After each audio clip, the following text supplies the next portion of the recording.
when we connect industry experts to our community members so they can get mentoring directly and learn more about them. My name is Yamilette and I'm the founder of Louder. I'll be your host once again. Remember, we want these sessions to be interactive. We want to hear about you and your thoughts. So ask the question directly to our speaker by raising your hand, or you can type it in the chat box. Today's theme is the best practices on branching out your business successfully in the China market. And our speaker meet Elisa Harca. She is the CEO, founder, and CEO of Red Ant Asia, which she established in Hong Kong and Shanghai 8 years ago. Red Ant works with desirable retail brands to connect them to the modern Chinese consumers. Her clients include Charlotte, Glenn Crawford, Lush, Mr. Men, Balmain, Giuseppe Zanotti, and Beauty Blender, amongst others.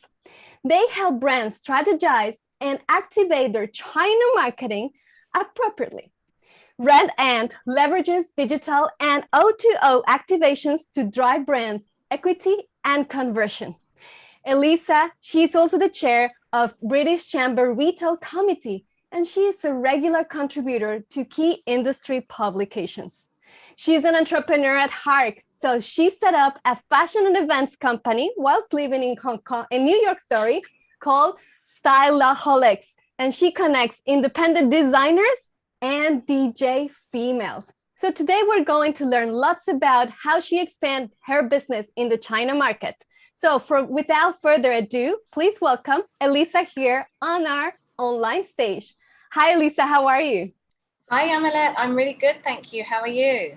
Great. I'm so glad to have you here because I know that a lot of the members, I can see here in the crowd, we have Ines Samuel, Jeet, Rachel Hai from Thailand, CY, and they're all so excited to know more about how to expand their businesses in China. And you're an expert in this. So to start with, your background, how did you decide to come to this side of the world and establish your business in Hong Kong and also in Shanghai? So it's, life happens in unusual ways. I'm originally from London and moved to New York after university for about 5 years, came back to London and started doing a lot of global activation campaigns for really cool brands such as Calvin Klein, Swatch, MTV, etc. And they said to me one day, do you think you could do our China marketing? And being bright-eyed and bushy-tailed, almost 10 years ago now, I said, sure, we can. And I came to China, to Beijing actually was the first place I went to do the campaigns for these brands. And I was so impressed by how digitally advanced China was that I felt that it was something that I wanted to learn more about. And I thought if people were asking me to do China marketing at the time when I actually didn't know anything about China marketing, what could I possibly offer more if I actually built the business in Shanghai, which I did. And I decided on Shanghai because it's really kind of where the lifestyle fashion hub is. Beijing is the kind of art hub. And as we were influencer focused, that's where most of the influencers are. And why did I choose Hong Kong is because Hong Kong was and still is, for the foreseeable, hopefully, future, the hub of retail. So a lot of retail brands, which is the sector I specialize in, have their regional headquarters in Hong Kong. So I am based here kind of doing business development, and then my team of 30 are in Shanghai doing the actual day-to-day work. Was it very challenging to start and found a business as a female entrepreneur and a foreign female entrepreneur in Asia? Actually not. Like, I have to say, one of the things that I love and I'm so appreciative of mainland China and Hong Kong is that there's no glass ceiling as a female. They really are so fast moving that they just care about what you have to offer for them, and they'll give you the time of day. And if you have something interesting to offer that connects with what they need, they're willing to give you a shot. It's quite unlike other Asian markets like Korea and Japan, where being a female is a little bit more of a disadvantage and you have to push harder and play more games. China and mainland China and Hong Kong is very much open to anyone doing business.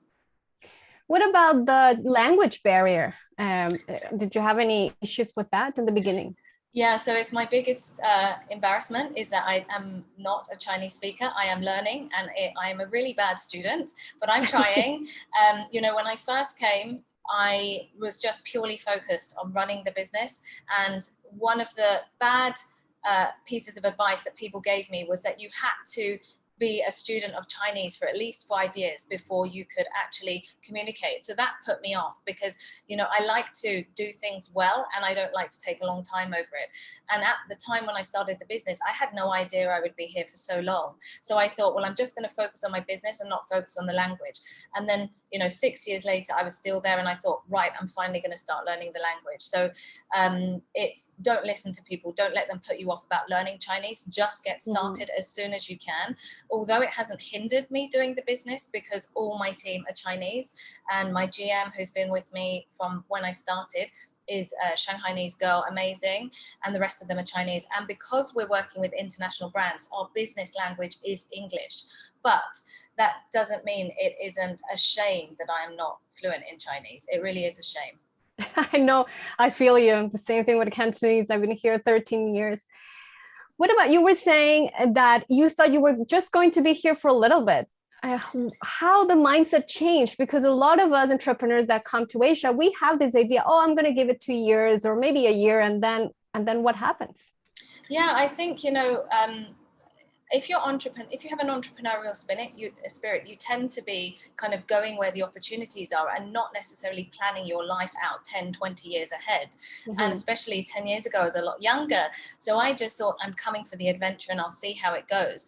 And it wasn't until, I really got bit by the China bug. And it's the type of place where you just can't see how you could ever really leave because it is so advanced and it is so innovative and it's constantly evolving and changing. You can never become a real China expert because there's so much to know and it's constantly pivoting. So for me as an entrepreneur and as somebody who likes to do new stuff and to learn, you're constantly learning and evolving, and it's where the growth is. So that's what's kept me here for so long. How did you were talking about you are managing remote teams, a group of 30 people in China. How do you manage that?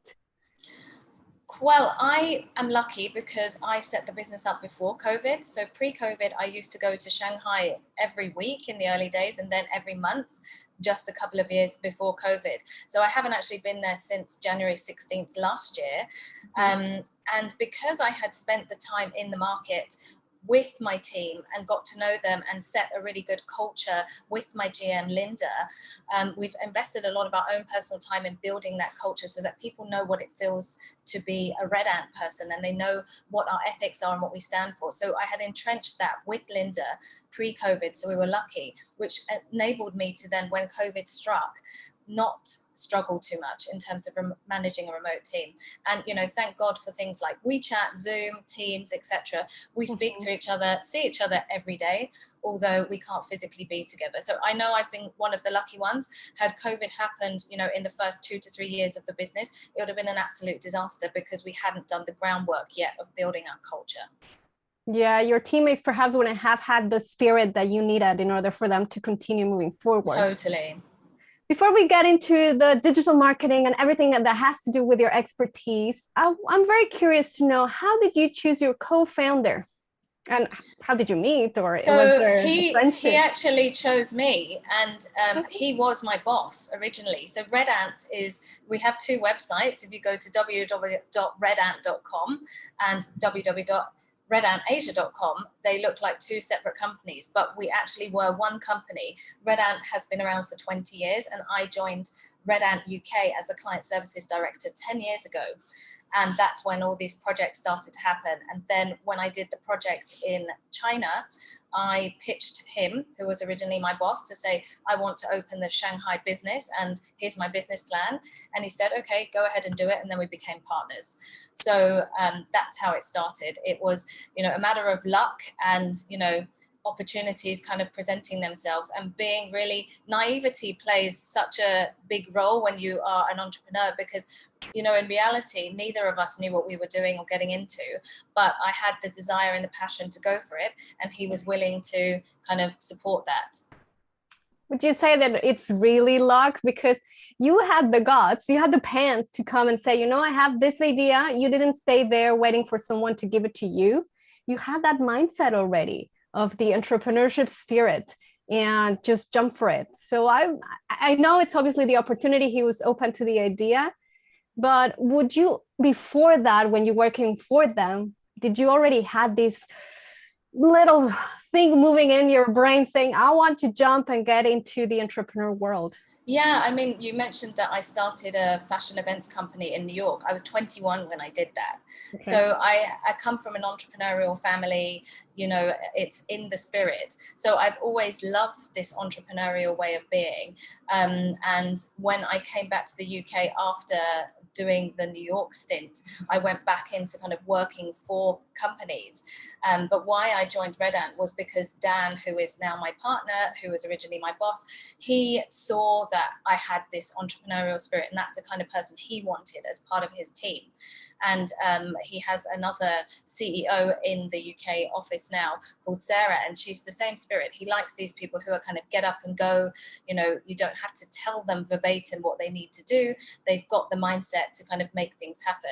And, you know, definitely, yes, luck, I feel, plays quite a big role in it. However, hard work. There's no underestimating the amount of work, sleepless nights that I have had, and especially an entrepreneurial journey is highs and lows.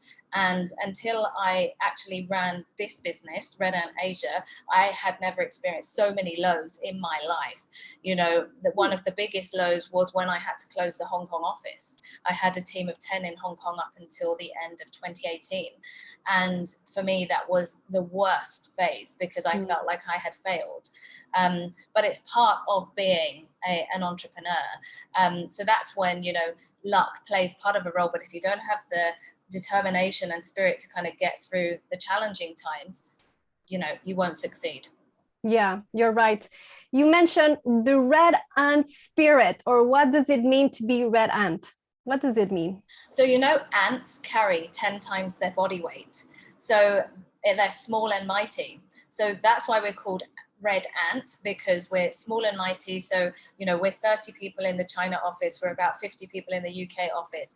But the type of clients that we engage with and the type of products that we do, people generally think we're a lot bigger than we are. And me, you can't see now, but I'm actually little. I'm only 5'1". And, you know, people always say they don't realize how small I am because I have a very big mouth. So it's this spirit of kind of, you know, not letting your size limit you, kind of going out there, doing more. We say we go beyond. So we go beyond for our clients and we go beyond for our teams. And in return, we expect the same. We strongly believe in this partnership where, you know, we don't see ourselves as a vendor. We are a partner to our clients, and same with our team. We don't see them as staff. We see them as colleagues. And it's very much this spirit of community, no blame culture, really being positive. We always joke, we're not saving babies, we're doing marketing, we're selling stuff. So if there is a problem, we will tackle it together, and no need to kind of lose too much sleep over it, although I have done many times. But it's this duck floating on the water, being very kind of calm and collected on the outside, maybe panicking underneath, but keeping it together, focusing on the team and going beyond and adding value. I love that analogy that you say we're not saving babies. We're selling something, that you have to be very clear. I remember in my time of events, I used to tell my colleagues too, it's not brain surgery. No, it's not. We're selling stuff, you know, we're driving consumerism. Yes, it's fun and it's exciting, but at the end of the day, take stock of what we're doing. Yes, it's very, very important to have that clear mind. And with that clear mind, how do you start a digital campaign strategy? Do you have to adapt it when it comes to tackling the China market versus Hong Kong, even though they're both in Asia? Yeah, totally different. So, you know, the first thing is when a brand comes to us to talk about Asia and they think, oh, can I leapfrog what I'm doing from Hong Kong to China? We say absolutely no. Of course, there are some insights that you can leverage, but the consumer behavior is fundamentally different and the digital ecosystem is fundamentally different. So the way that you approach it is still the same in terms of you're looking for what are your objectives, what's your mission, what's your vision, and that can remain the same, but how you get there will be a different mix for Hong Kong versus China. I always say to brands that for every one Western social media network, there's usually about 4 Chinese social media networks. So it can be quite overwhelming. And there's this insane diagram that I often use, borrowed from another company, but it just shows how many platforms that are out there. So it can feel really overwhelming. But what we try to do is kind of help brands cut through the clutter and say, yes, there's hundreds that you could be on, but let's focus, go back to what the objectives are. Let's focus on who that consumer is you want to reach, and then what platforms will they be on, and then define the strategy across those platforms. What are the main top things that define between consumer behavior in China and Hong Kong? Do you have like one or two that are really obvious? Well, I mean, the size of the market has meant that it's been a digital first market. So it's leapfrogged kind of physical to digital. And Hong Kong is much slower in terms of digital adoption because it's a smaller geography. So, you know, COVID is changing that a little bit, but, you know, it would be quick to just pop down to a shop because it was 5 minutes away. Whereas in China, you know, you're talking about thousands and thousands of miles of land. So it needed to go from analog to digital very quickly. So the sense of kind of being technologically astute is very high in China, purely because it's a necessity. You know, things become popular because they are generally utilities or necessities. So that speed of digital adoption is radically different to it has been in Hong Kong. And then from a consumer trait perspective, if you think back to China 30 years ago, it was a very different place to what it is now. And the evolution and the speed of the evolution from kind of, we think, you know, they were very much thinking about group mentality to I mentality. So they are very much an individualistic type of culture within this group structure, which is very different to Hong Kong if you think about the way things are. But we all know, we won't talk about it now, but things are changing and it's kind of losing that distinction. But it's very much about the young generation wanting to express their individuality and express their personality within the constraints of what is the socialist experience. Okay. You were also mentioning to me backstage that with the O2O, the online to offline experience in China, they see it more of a social gathering when it comes to shopping. And here in Hong Kong, we don't. We see it more of or in the Western world. Yeah, actually both see it as kind of a social activity. So you'll see cross generations going out to shop and engage. So the importance of offline is still very critical in both markets. And especially in mainland China, we've seen so much innovation come in during COVID times, because it's almost like COVID didn't happen, because they recovered so quickly that the offline experience have gone back to being bigger, better than they were before. So the cross-generational units, as well as kind of the individual friend units, like to go shopping, to have an experience, to socialize, to gather. And another key difference of the Western and Chinese consumer is that the average age of a luxury consumer is about 10 years younger in China than it is in the rest of the world. So the average age of a luxury consumer in China is 25 to 35, whereas rest of the world is 35 to 45. So they skew younger, and actually the age gap between each generation is much more condensed. Whereas in the West, you know, people are having babies at 45, 50, whereas they are starting to get later in China now. Like my team average age is probably 26, and hardly any of them are married, not even have boyfriends yet. And they're starting to, the birth rate, even though it's not a one-child policy anymore, the birth rate is still declining, because like the rest of the world, people are starting to question what is their choice as a woman. Yeah, totally. And do you see, obviously with the offline marketing strategies, but do you also see that it has to be attached to an event per se, reaching out to KOLs that people are expecting that you're going to have, for example, a shop opening, and then there's going to be a Chinese KOL there to sign something about the product? Do you still have to have these events in the Chinese market? If you can afford it, absolutely. And even more than the KOLs, have a big celebrity. You know, if you can have a big Chinese celebrity, then you will get such a great turnout for your event and you will get such great coverage. So the KOLs are absolutely key. And if you haven't got budget for celebrity, you have to use them. But if you can afford celebrity, do celebrity and KOLs, and that will be the biggest bang for your buck. But it is very expensive to do celebrity marketing. So if you can't afford that, then you can do something a little bit smaller, which might be, for example, if you're a beauty brand, you could do, a KOL brunch where they get to try the products. If you are a fashion brand, maybe you could invite some KOLs to a fashion show, something like this. You can be small, but the bigger brands, like the household names, they are spending a real fortune on creating these offline to online experiences that transcend many different channels and platforms and leverage the power of celebrity status. And these celebrities come in many different forms. China is obsessed with variety shows. So every year there's variety shows and there's the new kind of up and coming young person, for the guys, they call them little fresh meat, xiaoshanrou. And these guys are super young and they often become the faces of beauty brands, which is often very weird to Western brands. They wouldn't cast a guy especially a young guy, in a beauty campaign. But in China, it's the norm to do that.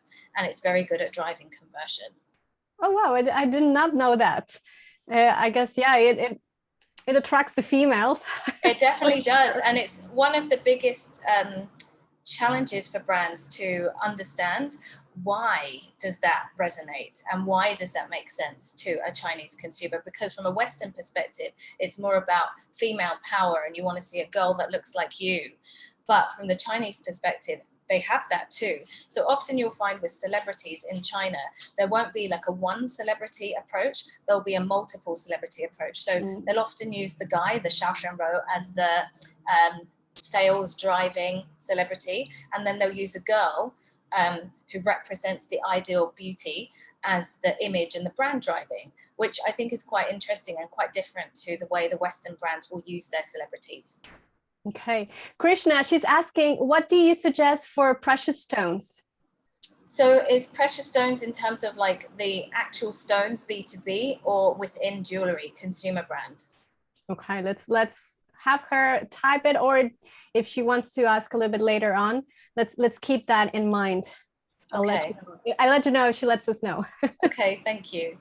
Talking about the difference between how do you manage the Western world campaigns and the Asian world campaigns. If I'm a company coming from the West and I have spent so much money in my campaign, is there a way that I can repurpose that campaign in China?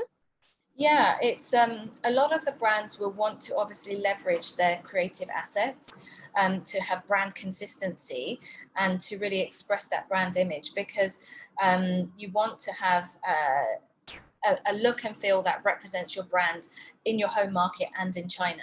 So often brands will go ahead and have that global TVC, so TV commercial or key visual, and use it across China marketing. What some brands are doing is that they're being more willing to kind of adapt. So for example, if you're a beauty brand and you've got the budget to do, say, 2 campaigns around the same product launch, perhaps you use a Western model in the Western ad campaign and you use a Chinese model in the Chinese ad campaign. Same concept, same art direction, same script, but you have just the model reference. If you can't do that, so you haven't got the budget to do 2, either try to cast Chinese models in the original creation, or worst case scenario, at least just have Chinese subtitles. So Western brands can absolutely use their global brand assets, and we do for all of the clients that we work with. But where possible, try to use local models and local references. If you can't, then the next kind of stage down is work with key opinion leaders, so KOLs or KOCs, key opinion customers, to have them do some photo shooting for you. Because everybody likes to see somebody that represents what they look like, no matter where you're from. So yes, you can still use your global brand assets, but also try to leverage the talent in the market to create some localized assets. It's very interesting what you just said, because I was a few days back, I was reading this article about very big brands in the US that are starting indeed to cast Asian faces for their big campaigns. It's very important. Yeah, and it's everybody wants to see representation, and I think from from the Western side, representation is key because especially US market, UK market, they're multicultural audiences. So it's really critical that you cater for those multicultural audiences. China is not a multicultural audience; it's a homogenous audience. But for them, they need to see who looks like them. So there's this approach to kind of representative marketing is coming from two angles. From the Western side, it's about representing multiculturalism. From China, it's from showing that you can recognize what's relevant to them. So often we have clients whose look might really suit white skin better. And my team is saying, well, we don't really think that product's going to work because we don't think that it's going to work on our faces. So then it's either about showing how it would work on the Asian faces or maybe focusing on another product that's more natural to that skin type. Okay, we go back to Krishna's question, and she's saying, indeed, just precious stones like rubies and sapphires. So that's a hard question for me to give you an accurate answer because that would be more of a B2B, a business to business question. I deal more with business to consumer brands. So it's brands who already have products that are selling direct to consumers. I would say, first of all, you need to know who your audience is. And I don't know for you specifically with precious stones. I would assume, but I could be wrong, that it's jewelers or jewelry companies. If that's the case, and it really is business to business, then it's harder to do business to business marketing in China because it's so vast. So digital can often become, people often think digital is so targeted, so you can be precise. Yes, when it comes to consumers, when it comes to B2B marketing, actually, it's a little bit more old school. What works is finding, so if it is for Krishna, if her target audience are jewelers, for example, then look at where, what are the trade publications that those jewelers read? Look at the trade shows that those jewelers go to. Find if there are any WeChat groups that those jewelers would be part of, and then do some targeted marketing within that way to reach those kind of high value customers. So it's very, very different approach for B2B than it is B2C. Thank you, Elisa, for that. Oh my God, I love the guests today because they're just typing in their questions. And we have Pallavi, she's asking, how do you break into the China market with an upcoming luxury handbag accessory with not such a big budget in marketing? Is the China market open to new brands, or does it steer towards the known global brands? Well, that's something I do know quite a lot about because it's B2C, and I have worked with bag brands such as Cambridge Satchel Company, and I would say that niche is a growing trend in China. So the Chinese consumer is incredibly sophisticated, especially in the tier one cities. I tend to lean more towards tier one city marketing. And when you think of a tier one, emerging tier one and tier two consumer, they're well traveled, well educated, they know what's hot, what's not, they know exactly what they want. So actually they're looking for niche because they don't want to have the same thing that everybody is wearing. Of course there'll be the hit bags that everyone will want because it gives you kind of credibility and it gives you a certain kind of feeling to your personal style, but everybody is looking for that new and niche product. But what is key is that the product is excellent quality, has a really good brand story, and has a decent price point. So decent price point doesn't mean cheap. Actually, it's the contrary. So if you are a niche product, you tend to be priced a little bit higher for people to believe that there's authenticity there. So they're absolutely open to niche brands. Do you need a big budget? China is one of the most expensive markets to do marketing in, and that's one of the biggest barriers to entry. However, you can be smart. I mean, in the bag category in particular, there is a very famous KOL called Mr. Bags.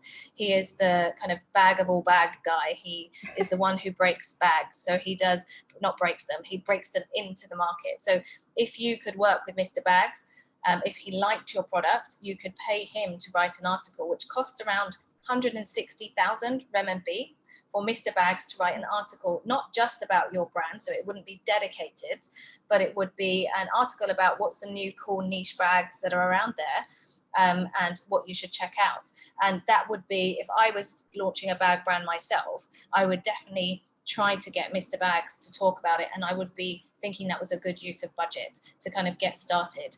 If Mr. Bags doesn't think your bag is cool for some reason, then there are other KOLs that you work with, and you can do gifting strategies.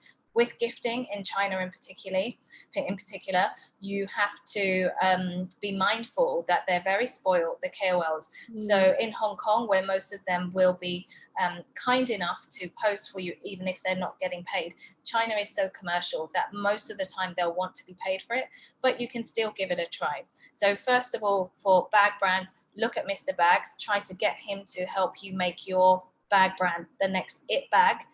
If that doesn't work, tap into some other KOLs.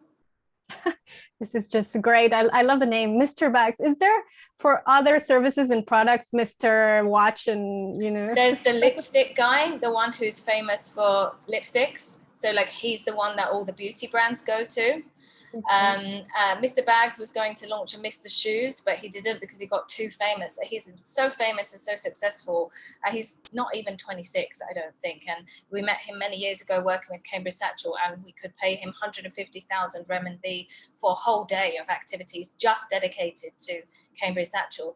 Now, 4 or 5 years later, is 160K for not even a dedicated article. Wow. So that's just the power of KOLs and the speed at which the market evolves.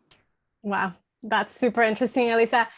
We have one more question here. Well, I think two. Let me read this one from Hanyet.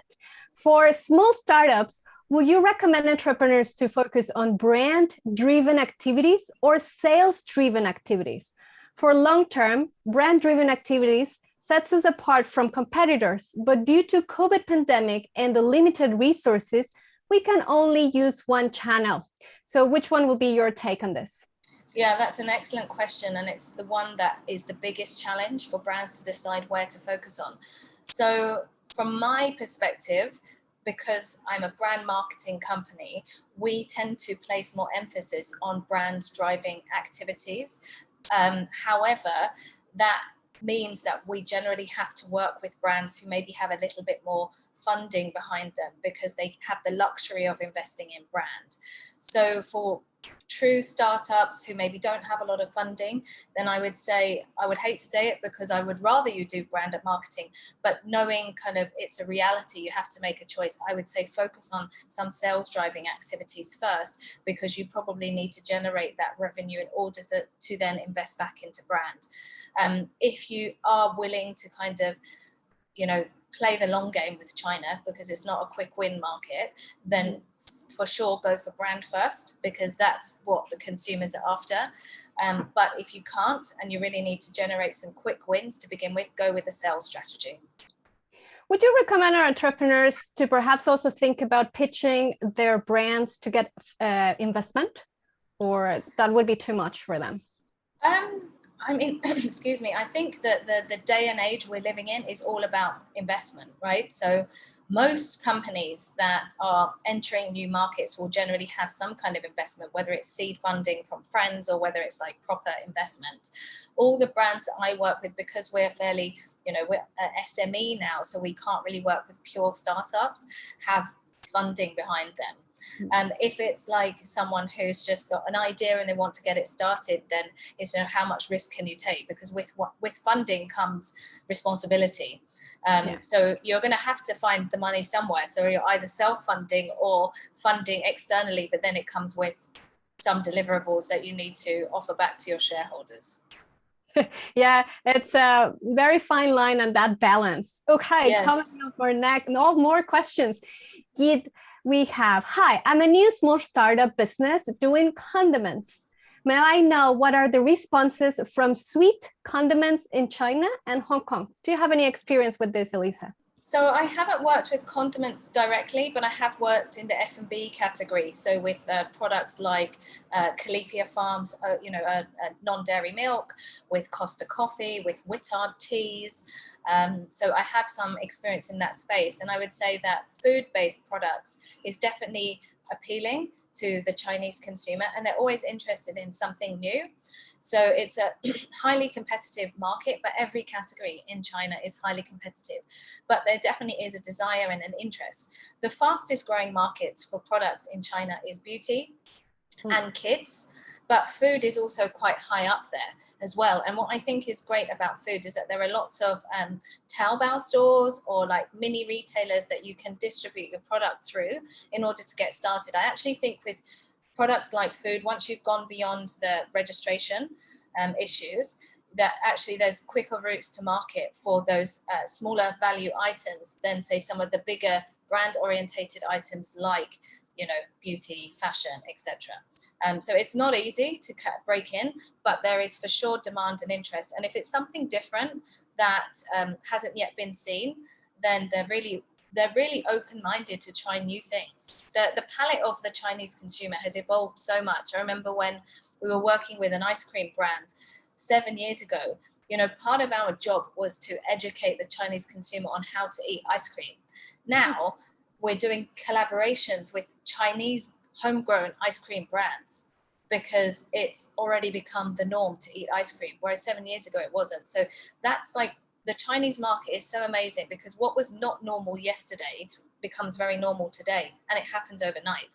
So a key thing I've had to learn, and you know, being British, we're not always this flexible, but I've had to learn to be totally flexible and be willing to go, okay, this worked yesterday, it doesn't work today, pivot, and don't hold on to things for too long. I love that. That advice is great because indeed in the entrepreneur world, it's a must to be open, flexible, and to be able to pivot. You mentioned just now the registration process, and this is a thing that perhaps we are not thinking about, the legality behind launching a brand in China versus in Hong Kong, because I know in Hong Kong, it might not be as difficult, perhaps opening the bank account, but what about in China? What do we need to think about?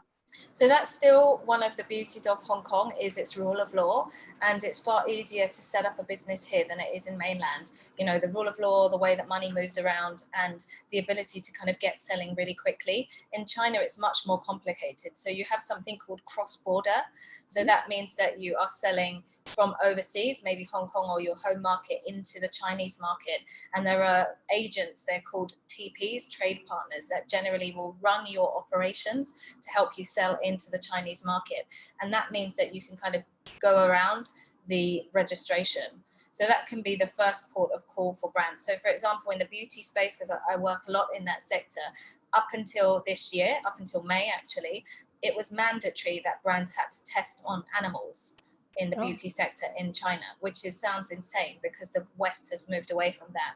But what that meant for beauty brands was they could sell cross-border, they couldn't sell domestically. So for example, Lush, who we work with, they sell on Tmall Global to the Chinese consumer, but they couldn't have a Lush store in China because it didn't test on animals.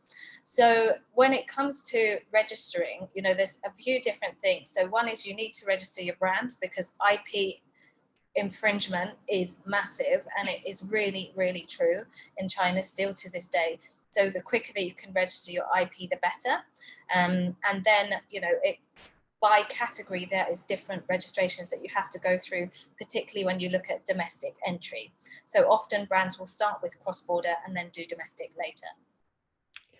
Wow, there's a lot of things to learn, I'm sure. And everybody remember, if you want to get more insights from Elisa, you can connect with her later on. We have still more questions and questions. I'm going to read one more from Davinia. Hi there. Wonder if Red Ant Asia connects partners with distributor channels, either online or offline. So we don't do it directly because we are not a trade partner, so that they are these agents that do that. So in the China world, we say that there's a triangle.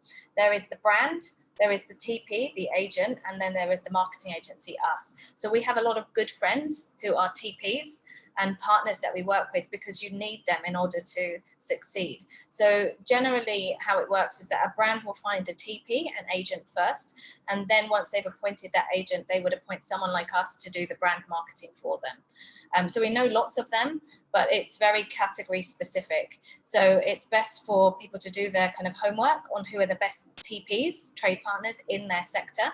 So, you know, there's good ones for food, there's good ones for beauty, there's good ones for fashion, there's good ones for home goods. Find the best ones in your sector, and a good resource is to go to Tmall and ask them for who they would recommend. and then do your homework, see who best fits for you.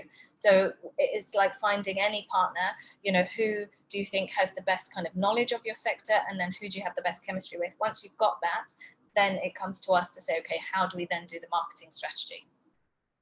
Super. I'm going to put together two questions, one from our guests and one that it's actually mine, but it's the same question. What are the hurdles or the things that you need to think about when it comes to target marketing? Are there any specific platforms? Our guest member, she's asking if LinkedIn, subscriptions, or emails are the best tools to use for targeted marketing for corporates. Well, email is not a channel that Chinese consumers engage with. So if you have an email marketing strategy, you can throw it away because no one will want that in China.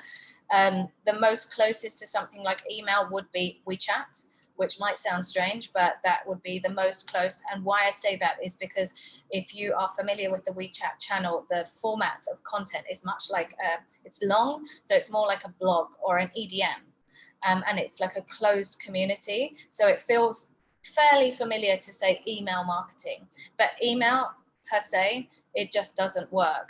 So it's really the challenges around LinkedIn. Also, that was a question about the channel, not relevant in China. They don't use it. I mean, you know, we have a Red Ant LinkedIn page, and I keep asking my team, can you please link it to your pages? Because it looks like I have 5 employees when I have 30, because they don't use it. So there will, of course, be some, especially the ones who are more outwardly facing in terms of business development. So, you know, you will find some of the TPs, trade partners, might have a LinkedIn profile. Often they won't, though, because in the China market, it's really not used. So it is really not trying to leverage your Western channels for the Chinese audience. It's finding whatever you really first have to start with. What is your sector? Who is your target consumer? What is your objective? And then define which channel would be right. There are so many of them, but you need to break it down. I mean, in the B2C space, the main channels you need to think about are WeChat, Weibo, Little Red Book, and Douyin, TikTok. Those are the 4 main channels. There are others as well. So, for example, if you are a video-based platform, if you're a video-based company and you've got loads of great video content, the equivalent would be Bilibili or YouTube in China. So it really depends on who you are, what you're trying to do, and then which channel you should be on. But none of the Western channels work. Every Western channel has to be accessed through VPN, and it's really annoying for them to do it. Yeah, we need to research and do our homework in terms of cross-cultural ways of thinking. One more question from our member here. Is the Chinese market keen on vegan beauty and natural ingredient in makeup and beauty? So it's a huge trend, actually. Well, I'm exaggerating. It is a growing trend. It's definitely, there is starting to be more interest, and a lot of clean beauty brands are breaking into the Chinese market. But a key point is it's not the lead reason that they would buy your brand. It's a nice to have. So last year, if you had asked me, I would have said they're not really interested, they don't care. It's more all about efficacy. So at the end of the day, why are Chinese consumers buying beauty? Because they want it to do the job for them. You know, if it's a shampoo, they want it to have, you know, a desirable effect on their hair. If it's a skincare product, they want it to have a certain attribute that they're after. So if it happens to be clean, green, vegan, that is a nice to have, not a must have. But through COVID, we've seen that there is a growing trend towards sustainability and clean. And as I was saying before, is that China changes overnight. So last year, they weren't that interested. This year, rising trend. Next year is probably going to be a lead trend. It happens so quickly. We have to be ahead of the curve. But still, efficacy is the most important thing in beauty. Does the product work? Does it do what it says? Then they're interested. If it doesn't, they don't care if it's clean or green or vegan. Okay, that's very good to know. Are there any risks or red flags that we should know before starting or branching out our brands into China market, or even here in Hong Kong? There's much more risk in China than there is in Hong Kong. Hong Kong, the beauty of it is that it's a very low risk market, and the rule of law makes it much more stable. The biggest risk as a brand in China is IP infringement. So definitely do your homework on IP registration. And then there are, depending what category you're in, there is risk around kind of crisis, particularly in the food sector. I worked with a baby milk brand many years ago, and every single baby milk brand has had a crisis. And it's often distributors fighting against each other. So if you're in the food space, you definitely need to factor in crisis communications. In the kind of more fluffy space, I guess, beauty, fashion, the crisis is not so much about kind of health issues, but where the crisis comes from is offending the Chinese consumer. So there's been many cases where brands, not naming any names this time, but have done things that are deemed as inappropriate and culturally offensive, cultural appropriation rather than cultural appreciation. And you just wonder, like, who is planning these campaigns, because often they are so ridiculous that, you know, even a fool would know that it was not appropriate. So I would say the biggest risks are IP infringement, health and safety issues if you're in that kind of food space, and if you're in a general brand space is you know, making sure you don't offend the Chinese consumer or the Chinese government. And the key territories to avoid is do not talk or comment about their geography. So if you have anything to say about what is happening in Xinjiang or Tibet, no go. Don't even bother going to China if you want to talk about that. And, you know, just being appreciative of their culture and really not being offensive to what is a Chinese spirit. Yeah, we need to be more diplomatic and politically correct. In your experience with your team, have you had to do any of this crisis management with your own brand strategies because you didn't foresee something? Do you have any experience to share? Well, I mean, we've been quite lucky, but I touch wood now because I don't want to jinx myself, in that our brands have been, like, in terms of offending China, have kind of stayed away from doing that. Like, we tell them upfront things you can and can't say, and they have to play within those rules.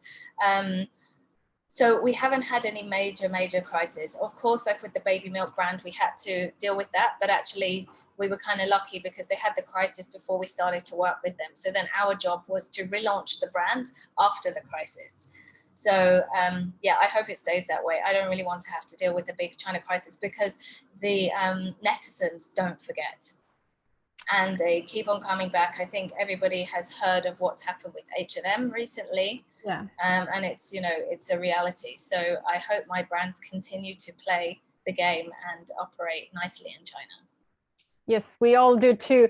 With all of the talk around town here in Asia and everywhere in the world, consumer centricity, we have to think about what consumers want and need and feel and the whole experience. How can you keep ahead of the game, or even just with the game? Because you're saying in China it's changing all the time. How can you make sure that when you're running a brand strategy campaign, you are not missing stuff, or you didn't know about something that just changed yesterday? It's really hard because things do change literally just yesterday. They changed the rules on platforms. You know, 1 minute you're allowed to do this, the next minute you're not allowed to do that.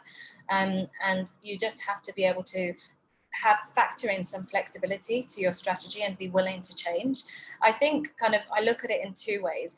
From a product perspective, I think unless you need to be a trend-driven brand like a fast fashion company that is all about the latest drop, if you're a brand that has a bit more kind of, say, pedigree, or is perhaps going with a slower kind of sustainable product strategy, then don't worry too much about the product trends. Focus on what your products are and the quality of them and your brand story.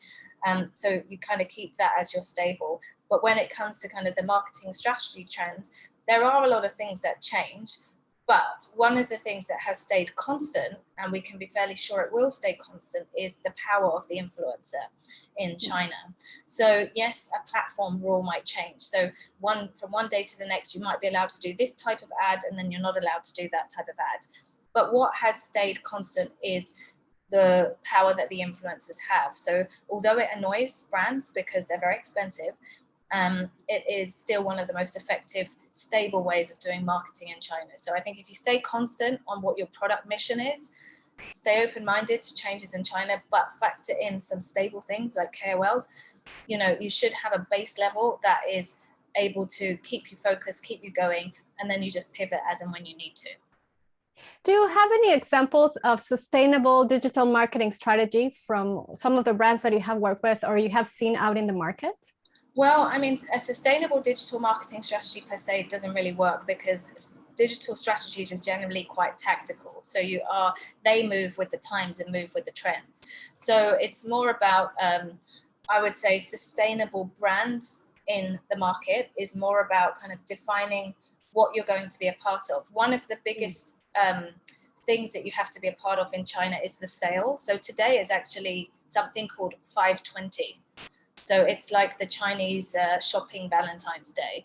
So we generally say that everyone's heard of Double 11, but across the year, I think every month apart from one has a key holiday. But there are kind of three big shopping holidays: 520 today, 618, which is starting actually next week, and then Double 11. So as a brand, especially as a bigger brand, you have to be part of these shopping festivals. Smaller brands can kind of ignore them for a while, but generally if you do some kind of content around it, you're just tapping into that buzz and trend. So I think the sustainability from a marketing perspective comes from having kind of a roadmap of what you want to achieve and then keeping testing and learning as you go along. With digital, you can't be too stuck on one way of doing things because it will change. How can you stay relevant with all these holidays? As you say, there's so many and these big three. It's so exhausting. Yeah, it's exhausting. It's exhausting for this triangle. All of us are super exhausted. That's why I probably look tired today, because these holidays, shopping holidays, are draining. I mean, like Black Friday that we have in the Western world, Cyber Monday, with the holidays, they are driven by the platform. So they're driven by the marketplaces like Tmall, and it's all about making more money. And they force the brands to be part of it, and they force the brands to give discounts. So from it, really, we often in the industry, we feel that it benefits the platforms, the marketplaces, more than it benefits the brands and the agencies or the people working within the business. But it's one of those things, you kind of have to be part of the game. And you have to have a good offer. So what everybody is looking for is discount. It's very discount driven. So what's the good offer that you can give to people? And then, the bigger brands, who's the biggest celebrity you can get to promote it? For the smaller brands who can't afford the celebrity, it's what's the best offer and which KOLs can you afford to work with to get the message out there?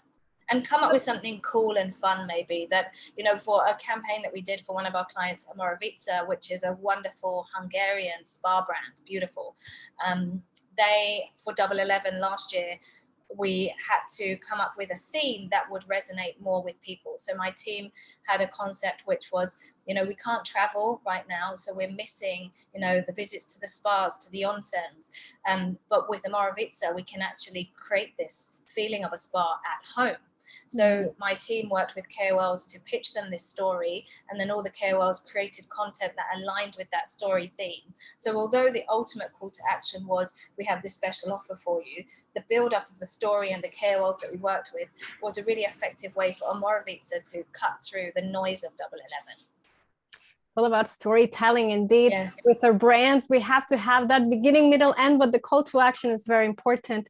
How can you choose the best KOLs? I mean, you're mentioning there's so many out there in the market, and perhaps some of them are more expensive than others, but how me as a brand, just a startup, go through the whole ocean of KOLs?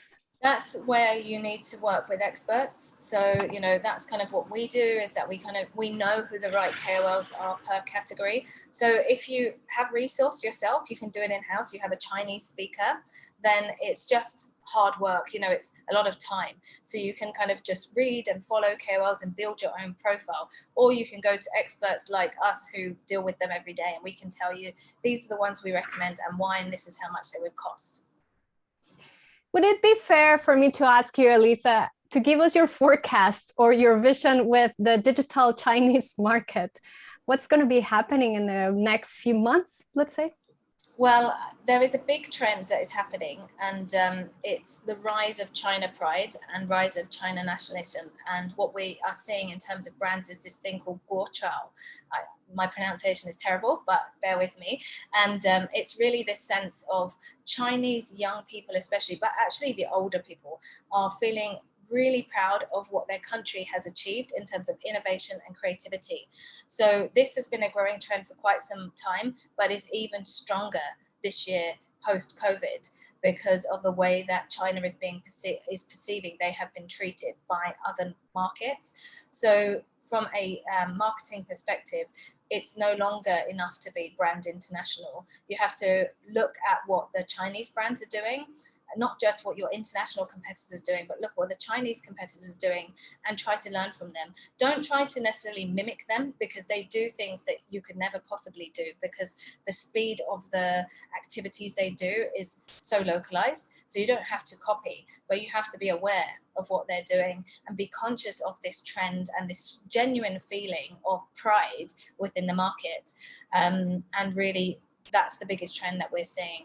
And then the other trend is around kind of individualistic behaviors. So the role of niche brands and how you connect to those tribes. If you can pay attention to what is happening on a China brand level, there in every category, there is a China unicorn, not in sense of the word of the real unicorn meaning, but they are kind of coming through and creating so much demand in their consumer base. If you look at what they're doing and you see the tribes of people that are following them, try to see where you can fit in. What about in Hong Kong? Hong Kong is, because Hong Kong is evolving so much now, right? It's in a troubling time for Hong Kong, which is sad. So I think a trend will be it's more and more digital. You know, it had been less digital before because it didn't have to be, but with COVID, it has made brands and companies invest more in digital. And then just on a kind of a macro perspective, Hong Kong is now trying to find its role in the GBA. So the GBA stands for the Greater Bay Area, so Southern China and Hong Kong, and really keeping its role as that place where people want to do business, as a gateway to China.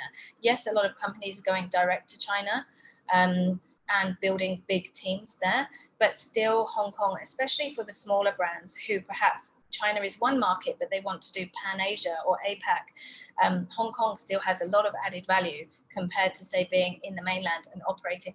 Most people don't really operate an APAC business from mainland, but they will operate an APAC business from Hong Kong. Super. Those are great points. And we are almost closing the session. I mean, so much information and expertise that you can share with our audience. I want to open the floor to see if there's any other questions in the chat box. Not yet, but I see Rachel raise her hand. Please come and ask the question to Elisa directly. Perfect. So, Elisa, I know you chatted a little bit about, Yamilette was asking kind of trends that you see coming forward in the next year or so. But what were the biggest trends that you saw emerge in the last year over COVID in China? And how did that compare with what trends emerged in the West over COVID? Well, I think there was a lot of global trends actually that aligned, because people's desire to kind of spend more time on things that were important rather than frivolous. So in the beginning of COVID in China, you know, everybody kind of stopped spending on things that weren't really necessary. But because China kind of dealt with COVID so fast, then people got back to those more fun spending behaviors quicker than they did in the West. And then the trends that kind of emerged after that was, I'm still going to spend my money on things that make me feel good. So there has been like definitely a rise in people purchasing products in the beauty space because it makes them feel good. In the health and fitness space, the rise of kind of people doing sports and activities has been growing. And then the rise of sustainability. But the rise around sustainability has more come from, I think, brands doing the education and the Chinese government doing the education. So Chinese government, you know, when they say something's going to happen, it's going to happen. So they made they made the Shanghai citizens have to recycle and have huge, heavy fines. So I think there are definitely global trends that are happening that are the same across the world, where people want to focus on what is maybe more meaningful to them. And that the China trends is definitely, I want to spend more of my money on things that make me feel good, make me feel happy, make me feel like an individual. Oh, that's so interesting. It's so true. China moves so fast, and the government's able to make those reactions happen for things like recycling. So that's yeah, it's so interesting to hear. Thank you so much. Oh, you're welcome. Thank you, Rachel, directly from Thailand. And our last question from the floor, Elisa, the floor wants to know if you have a good trade partner to recommend for a small French beauty wellness brand. I'd need to know the brand first before I could make a recommendation. So you can drop me an email afterwards, or find me on social media and ask me. And once I know what the brand is, then I'll have a think of who could be a good one. Superb. Thank you very much. Are there any other points or the one thing you want to leave our audience with today? Elisa? Oh, sorry. I was thinking you were asking for more questions. Sorry about that. So so what do I want to say? I think don't be scared by the China market, because it is daunting. But I would never have done Red Ant Asia had I known all the things I know now. I would have just said, no way, there's too much for me to do. So I would say, keep some naivety about it and just go for it. But be prepared that it's the long game, it's not the short game, and really be willing to kind of listen to feedback from the consumers. And one of the things I had to learn is that, you can ask a direct question, but you might not get a direct answer. So try to ask a question in different ways and to different people, and really do your research. You'll often find when you start your China journey that lots of people will give you different types of advice that might contradict each other. Doesn't mean that anybody's lying. It's just, it is such a vast market. So I think you've got to keep your ears and eyes open. And, sometimes in the Western mindset, we hear something, we get so fixated on it. Try not to be like that, and just be a little bit naive, be curious, learn, listen, and then decide what kind of, how China could work for you. Super. That is just a great advice. Open-minded, flexibility, agility, and tell your story the way that you want, and don't be afraid. Thank you once again to Elisa for all of your insights. For everybody here on the floor, our online space, #AskYouAnything. As you know, we have more sessions next week and the week after too. So connect if you can. Thank you, Rachel, Jess, Samuel, Krishna, Yeet, Davin. I cannot pronounce your name. You have to tell me how do you pronounce it. Davinia, Vivian, CY, Palavia, Marika, Hanjit, Intran, Janice, and Valerina. Thank you very much for being here today. We'll see you next time. Elisa, thank you once again. Thank you so much, Yamilette. Thank you, everyone. Nice to meet you. Good luck. See you soon. Bye. Bye-bye. Thank you. Bye.